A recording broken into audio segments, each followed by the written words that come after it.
Hey guys, Derek here. Welcome back to the channel. We're back reacting to another episode of Euphoria. This is the special episode part 1. This is Rue's special episode. There's another one about Jules, but this is like following the aftermath of the season 1 finale. The season 1 finale, I am still very confused and conflicted on. I don't quite know how to feel about it or like what exactly happened during it, because it was just like I watched that and I was like I I don't know. Oh man.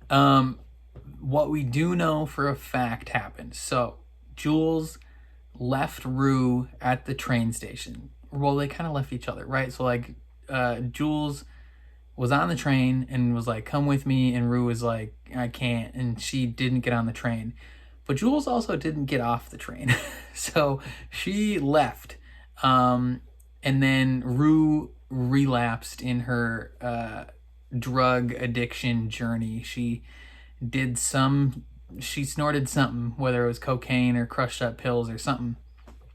And what followed after that was just a very confusing sequence where they showed a lot of montages of her past, like dealing with the death of their dad and fighting with her mom, and then this like flash mob sequence where she was walking over all these red hooded people, and they were like throwing her in the air, and then she like dropped, and then the credits rolled, and I was like, what? And some people said that those people were supposed to represent all the people that have been lost to drug addiction, like that have died, but I didn't get that at all when I was watching it. Not that I got something different, it's just I didn't pick that up. Like it went over my head. But I'm very excited to jump into this episode. I wonder if it's going to be focusing like exclusively on Rue, or I wonder if it's going to follow what most of the other episodes have done, where they talk about all the characters and what they're going through. I don't know. Either way, I'm excited to jump into it. Before we do that though, please consider leaving a like on the video. That means a ton to me and it helps my channel grow a lot.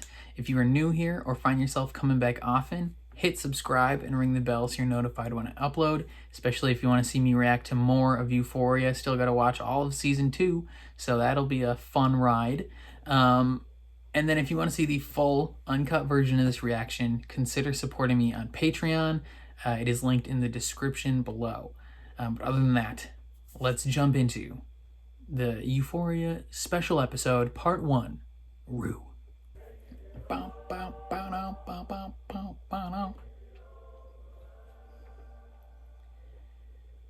That looks like Jules.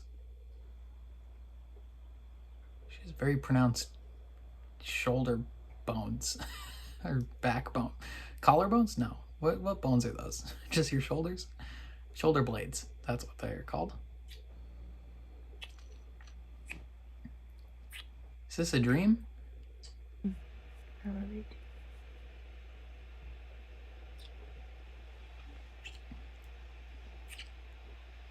Dang, they're doing a lot of kissing. I never felt so alone, felt so alone.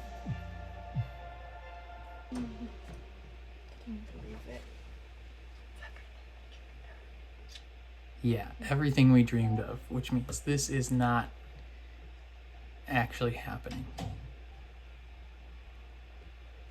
Is Rue in another coma?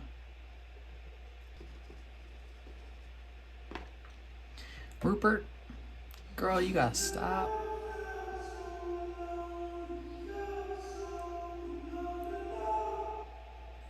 Also, the distorted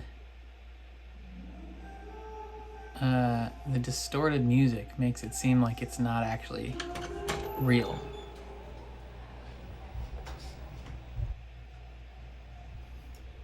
Well, golly, I know you don't believe me, but I'm doing really good, actually. You think so? Yeah.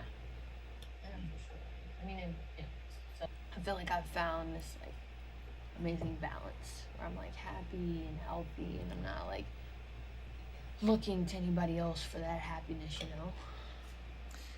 You're looking to drugs, though. Rue, you're high. I feel like you're not listening to what I'm saying. Rue, I don't think you're listening to what you're saying. Yeah. I feel like that's physical.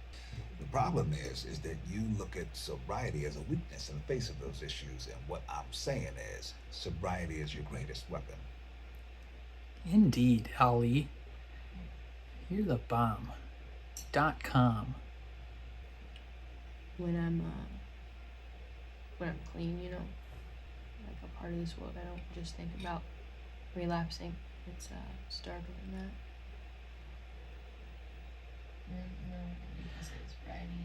She thinks about unaliving herself when she is. And two drugs are probably the only reason I haven't killed myself. Yeah.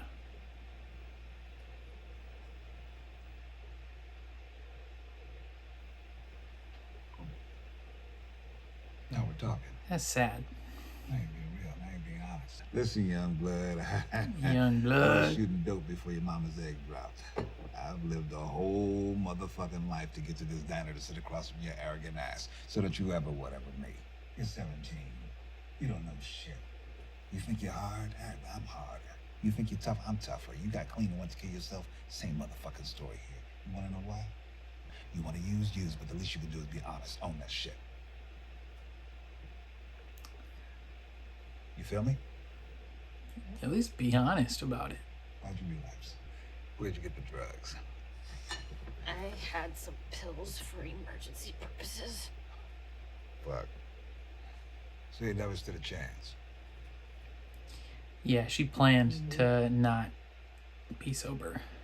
You're not a drug addict because you're a piece of shit. You're a piece of shit because you're a drug addict. You follow?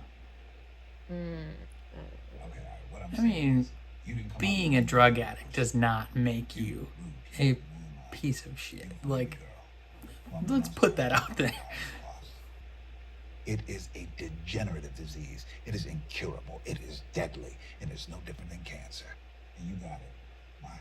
But the hardest part of having the disease of addiction, aside from having the disease, is that no one in the world sees it as a disease. They see you as selfish. Yeah, people see it as a choice. It's cruel. Probably underneath all this busted ass chaotic energy, you might even be a good kid. Who knows? And that is why we're eating pancakes on Christmas Eve. It's Christmas Eve. Wait, but haven't you been like clean for 20 years? Nah. I was clean for 7 years. Really? Yeah, well, I had 12 years before that, but I got cocky. Started walking around thinking I was invincible. So now I got 7 years. Wait, how do you relapse after 12 years? Things happen. That it is. 12 years, Martin. You ain't ever getting that far again. Yeah. Wait, Martin? Yeah. Is that his name? Who's Martin? Martin is me. What? My name. Your name is Martin? Well, it used to be. What? Before I converted. Oh, he's Muslim, so he changed it to Ali. Do women ever convert to Islam? Sometimes. Very few. It happens. I saw a documentary about that. It's step 2. Came to believe that a power greater than ourselves could restore us to sanity. That one I have some trouble with. A lot of Narcotics Anonymous and Alcohol Anonymous is Now I get it. tied pretty closely to Power on earth greater than religion. That's not true. Really? It's not true. I think I wonder there's why tons that of is. shit that is I'm sure there greater has to power be than some me. sort of Name one. program that isn't. Ali, I don't believe in God. Guess what? God doesn't give a fuck if you believe in him. He believes in you. I don't know. That sounds good, but it doesn't really mean anything. I mean, he does care. God didn't believe. So you're saying the reason my dad died is because God didn't believe in him? That's a tough Because every time someone survives like a mass shooting or some terrible fucking earthquake, they always say, you know, I survived for a reason. God saved me for a reason. I have a purpose. And then I think to myself, like, okay, well, what you're saying is that your life is more important than that 6-year-old who died that day, or the newborn who died that day, or anybody fucking else who died that day. Your life has a purpose, right? Well, why does your life Did their life not have a purpose? Yeah. Because I could argue that my dad's purpose was to raise me and my sister. Listen. If you're about to tell me that he died for a reason or, you know, whatever, I will literally walk the fuck out. I don't know all the That's answers. a tough conversation, man. That, yeah. I don't know if any of us have all the answers. How 6-year-old Malcolm Little's daddy was killed in a streetcar accident. Rumor was it that the Black Legion then discovers Islam, who starts a movement, who scares the living shit out of white America. So Talking about bad Malcolm that X? America was so afraid that they embraced another Negro, one who had a dream, not to cut the head off the snake, even if that's what they deserved, but to live in harmony. Next thing you know, Civil Rights Act. The first legislative steps granting you and I. So, why is one person's purpose greater than another's? Why are some people struck down while others live? Why are you, Rue Bennett, sitting here when other 17-year-olds who are better, who are kinder, who are more respectful than you, aren't sitting here? I don't know. That's yeah.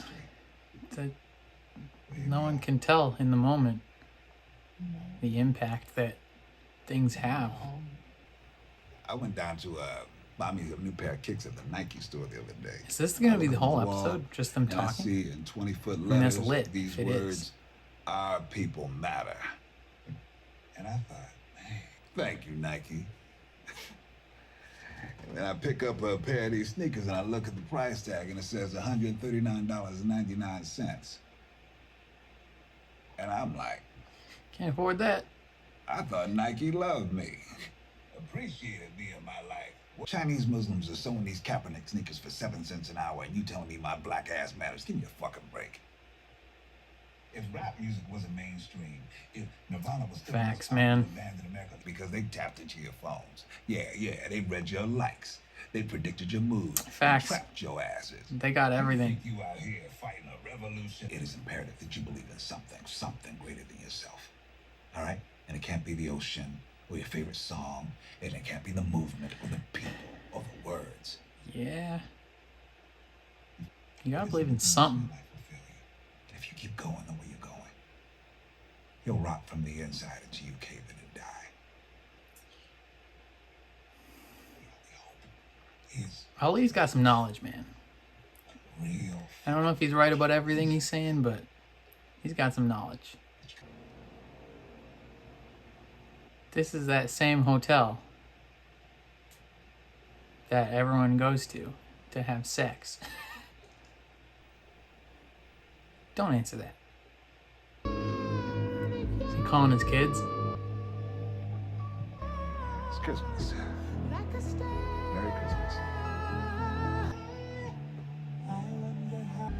And tell her I love her.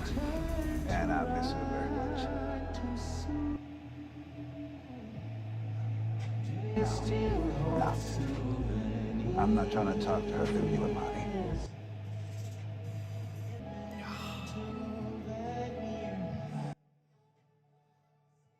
He just wants to talk to his kids. Oh, yeah, little man. Oh, hey. Oh, wow. Hey. What a voice he has on him. Why is this phone call so heartbreaking? He's got a lot of wisdom, but his life is still not in a great move, or in a great spot, I mean. What would happen if you thought about dating in the early stages of you trying to get clean? You want to know if I was interested in dating or if I was interested in getting clean? Because the answer is yes to both of those questions. But you can't do both in that stage. Everything that's good to you ain't always good for you. What do you have to say to somebody who doesn't have a whole lot of hope? When I was a little girl growing up, my grandma used to always have this saying, and her words were, baby, trouble don't last always. And it doesn't. Yeah, I think That's the truth. Rue, you can't be in a relationship right now. You need to stonewall Jules right now. She's not good for you. You know? It's funny when I think about it, I still blame Jules for all this shit. Why? And I was like gonna stay clean. I don't know if you were clean per se, because while you weren't doing drugs, you were addicted to Jules. She cheated on me. And I was sober. So you were in a relationship. Kinda. It wasn't Like you two were just friends. fully defined. Huh. When did it shift? The night of the carnival, she came over and we like kissed a bunch. Okay, but when did it become a relationship? She told you that night.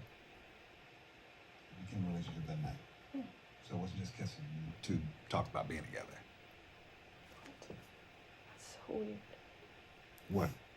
Like defining the relationship? What are you talking about? Because that's how people get into relationships, Rue. They talk about it. Yeah, Rue never She said, "I love you." talked about it. Wow. I say I love you to my barber. Okay. Yeah, but you don't make out with your barber. Even if I did, my barber might assume it was just a casual friend. We talked about putting matching tattoos. I picked up a piece of glass and I pointed at my mom and I threatened to kill her. That is some unforgivable shit. Maybe I deserve to get. Something tells me Ollie's done a little bit more. Nothing's unforgivable. Unless maybe... If I actually believe you, Depends on who's forgiving you, I guess. I said it before, I'll say it again. You're playing pool with Minnesota Fats. Minnesota! Maybe about some man-to-man fight video with another experience. Because every time you do something unforgivable, you think, why change? I'm just a piece of shit. I better keep going. You What's are the never difference now? too far Stop gone. realizing that. Because I wasn't thinking. Okay, but that could just be the struggle of all human beings. What? Living up to their belief system. How do all human beings threaten to kill their mom? A lot of people fall short of their belief systems. I give you that. Me included. But why? People keep doing shit that we deem unforgivable, and in return, they decide there's no reason to change. So now you got a whole bunch of people running around who don't give a fuck about redemption. That's scary. I agree. He does. I grew up in a house where my dad used to beat on my mama. But I always said to myself that no matter how bad shit got, I would never, ever be like my dad. And then probably And then I got married. probably happened. Fighting every night. And it got physical. I spent 30 years of my life thinking of how to kill my dad for doing the same shit I just did to that mom. That's rock bottom. Some generational cycles. But hey, it took me another 5 years to clean up. Family because for trauma. Some people, the thought of maybe being a good person is what keeps me trying to be. This episode is just one conversation. I'm loving it. Hello. I just don't really plan on being here that long.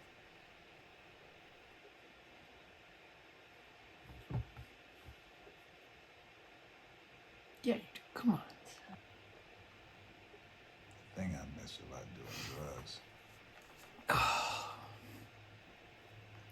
is the beauty.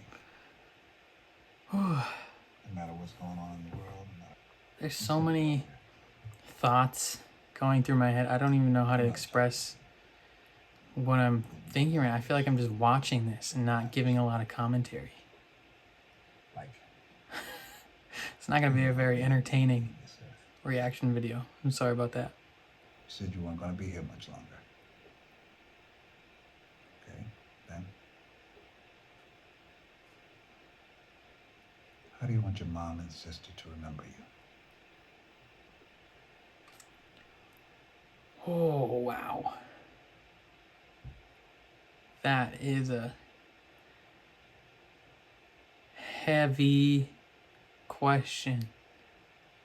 That hits hard. As someone who tried really hard to be someone I couldn't.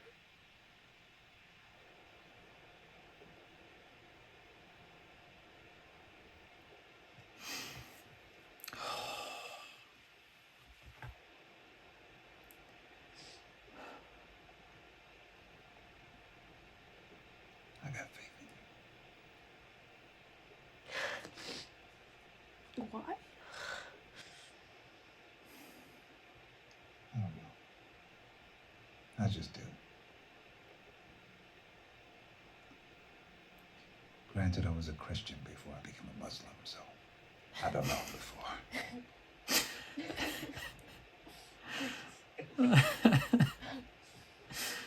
Oh man, I got faith in you too, Rue. I know you're a fictional character, but I got faith in you. Oh, Ave Maria's playing. Was this the Batman? Did Matt Reeves watch this episode of Euphoria before he filmed the Batman? Because there's a heavy focus on a diner.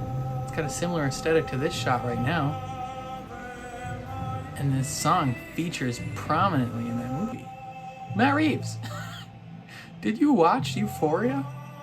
Special episode before filming the Batman? I wouldn't mind a small truck like that. Subway! Sponsor. Who is this guy? Who's this random person that's also been sitting in this booth for an hour?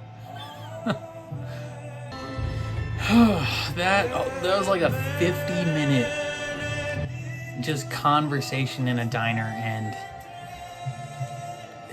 most of it broke my heart.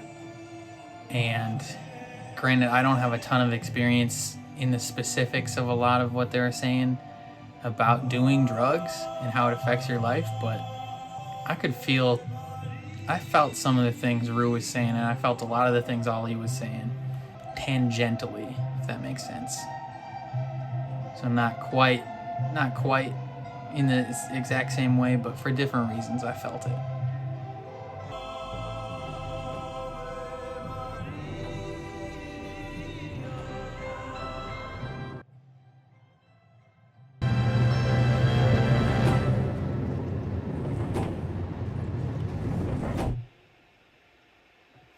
Oh, man. That was a lot. Okay. Weirdly enough, I think this is my favorite episode of Euphoria.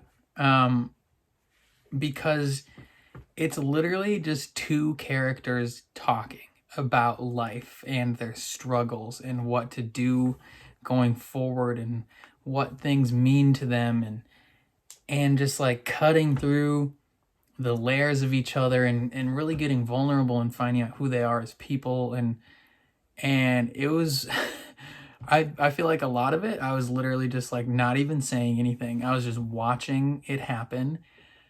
So many ideas and things were said, so many different thought processes brought forth that I don't even know how to talk about all of it at the end of the episode, but it's just like I loved that. And they kind of talk about in the after thing of this show that is so out there and visually mind numbing, and so many things happening and fast paced, and you know, some of the criticisms I've seen of this show from other people is that there isn't a whole lot of substance, right? Like there isn't a lot of necessarily like through line story happening, and it's just like a lot. I've seen some people describe Euphoria as just a series of music videos and that it's not actually a show. So one thing that I really liked about this episode is that it's literally just a conversation between two people about life. And it was beautiful and dark and sad, and we start off with a kind of a dream of Rue and Jules living together in New York or downtown LA or wherever. And Jules is a fashion design student, and Rue's doing drugs in the bathroom, and they love each other, and they're being good. And then we cut to her with Ali in the diner, trying to lie about being sober at first, and he's like, "Nah, don't give me that." And throughout this whole conversation, she's trying to BS him and convince herself that she's doing well, and convince herself that, you know, this is a sustainable way to go forward. And he's like, don't give me that. Like, I've lived a long life.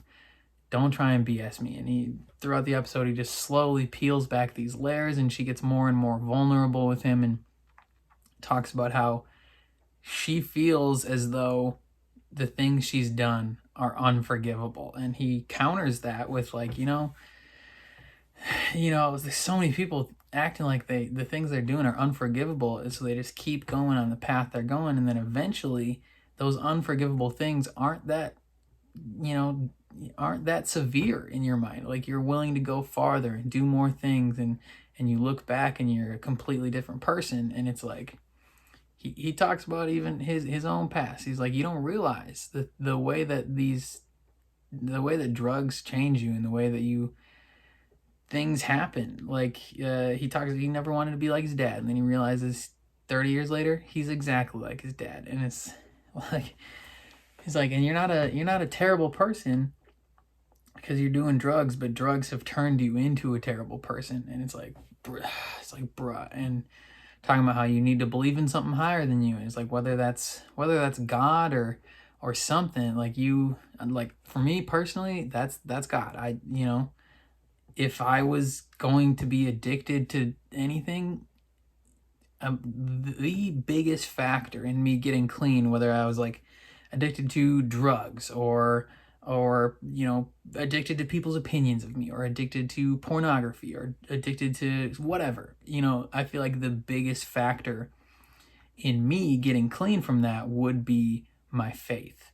And why do I desire to be clean why do I desire to be a good person is to glorify God. And so when he's talking about you need to believe in something that is not yourself, because she doesn't believe in herself. She thinks she's unforgivable. So if she is what she is rooting her belief in, and she already doesn't believe in herself, she's setting herself up to fail. And especially when she has predetermined structures of failure built into her life, right? Like, she had pills in her room. Like, she was never planning to stay clean. And he's like, if you want to get clean, you have to do it because it actually means something, and you actually have to try and do it, and you have to believe in something more than yourself, which is good for her to hear. But at the same time, they talk about in the after episode where she's trying to root her happiness and joy and success and mental well-being in other people, and you can't place that on other people. You have to handle that yourself, right? And I just really enjoy it. We peeled back layers of her, we peeled back layers of him, and I think we got to know both characters on a deeper level. And it was sad. There were multiple points in this just conversation where I was starting to tear up and cry. Like, I was like, his conversation with his family that he's calling, and they don't want to talk to him, and it's just like he's trying so hard to make up for the things that he's done in his past, and because of the ways he's faltered in the past, he can't quite do that the way he wants to. But at the same time, as a man of a father of two daughters, like, he sees Rue on maybe consciously or subconsciously, he sees Rue as this opportunity to be a somewhat surrogate father to her. They mentioned that at the end of the episode, where he sees her as an opportunity to not only to do good in the world, but also to make up for his failures as a father. And it's just like, I don't know, they delve into the topic of, you know, you are not like the topic of being unforgivable. That for me, I was like, yo, as a man of faith, right? Like Ollie's a man of faith, albeit a somewhat different faith, but you know, he generally believes similar things in that regard. Muslims and Christians aren't too far apart in the idea of redemption and forgiveness. And as a Christian, I definitely believe you are never too far gone. Like if you, no matter how far you go, there's always a moment where you can turn back and ask for forgiveness. And what I believe is God will come to you in that moment, and he will forgive you. If you are earnest about it, you will be forgiven. And then that's a whole new journey in your life. And hopefully a long one. For Rue, she's not planning on it being a long one. She's not planning to be here for a while, and that is sad. Like that, like hearing that was rough. And he said he doesn't. Another thing I like is Ollie doesn't judge her about any of this stuff. He's like, he's been through it all, and he's like, okay, just lay it on me. And he counters with, you know, if you're not planning on being here for a while, like he's not necessarily gonna try and convince her not to try and kill herself, right? Like that's, you know, he probably realizes that's not a very effective way to go about that. If someone tells you they have suicidal thoughts, you don't just be like, hey man, don't kill yourself. It's like, I mean, you could, but that's a superficial argument. And so he brings up the idea of like, if you're really planning on doing that, like how do you want your family to remember you? And that may seem like a weird question to ask.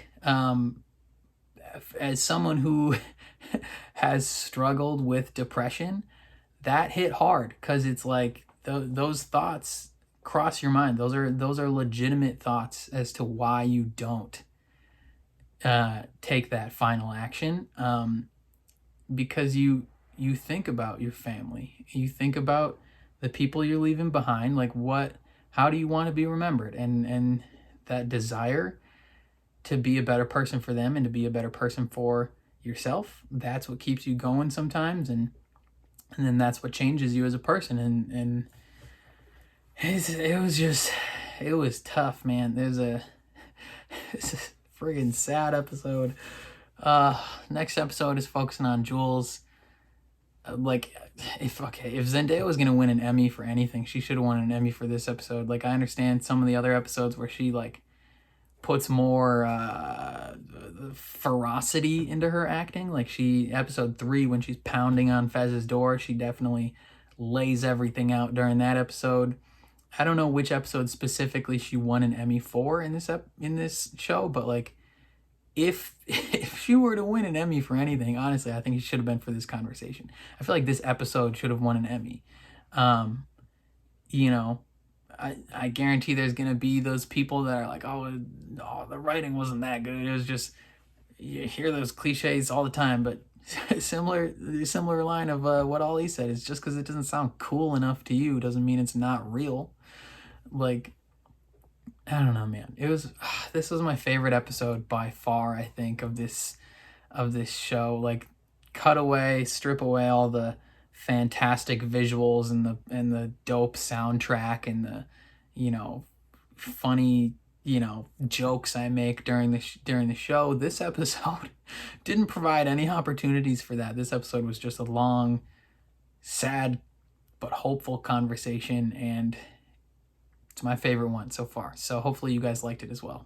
But yeah, those are just my thoughts on the episode. Let me know what you guys thought of this episode down in the comments below. How many of you actually like watched this episode? Because I know it doesn't, on the HBO website, it's not necessarily like in the same, it's not like if you click on Euphoria, it's not in the list of season 1 and it's not in the list of season 2. It's like its own specific page. So you have to find that. And I wonder if there's a lot of people that maybe skipped over these 2 episodes when they went from season 1 to season 2. So yeah, definitely let me know if you guys watched this episode, what you think about it. I'd really love to hear what you guys have to say. But if you enjoyed my reaction, please leave a like on the video. It means a ton to me and it helps my channel out a lot. If you're new here or find yourself coming back often, hit subscribe and ring the bell so you're notified when I upload. And then if you want to see the full uncut version of this reaction, which there will probably be a lot cut because this is literally just a 50-minute conversation. So there will be a decent amount of this cut and decent amount of comments cut. If you're interested in seeing that full uncut version of this reaction, consider supporting me on Patreon. It is linked in the description below. But other than that, thank you for watching, and I will catch you guys next time.